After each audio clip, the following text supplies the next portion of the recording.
The Adventures of Alex, Part 1, by Slumperd. A long, long version ago, in a season far away, there once lived a young fox named Alex. Alex grew up in a small taiga biome island, where he lived a happy childhood. His mother taught him how to hunt chickens in the forest and how to navigate berry bushes without being pricked. His father taught him how to steal food from the nearby village, and how to use puppy eyes when they got caught.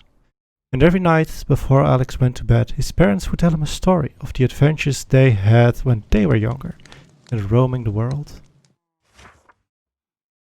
Now, as you might have guessed from the fact that this book is called The Adventures of Alex and not The Adventures of Alex's Parents, when he got older, Alex grew restless. The island got too small for him, he wanted an adventure of his own, and one day, a perfect opportunity for such an adventure arrived when a large ship docked at the village. There was a big commotion about it in the village. From the forest line, Alex watched as a lot of trade happened, and he even noticed a couple of villagers joining the sailors on their adventure. Such a big ship would likely sail really far away, and on the way there he could live off rats and mice that infest the ship. Even if I get found out, they'll probably keep me around to get rid of those, Alex thought. Afraid his parents would try to stop him, one night Alex grabbed all his things and left without saying goodbye. He managed to sneak onto the ship undetected and waited there for the ship to start sailing again. His parents, of course, knew this day would come. It was the reason they had taught him how to hunt and to survive. But it seems the actual moment always comes just a bit too early.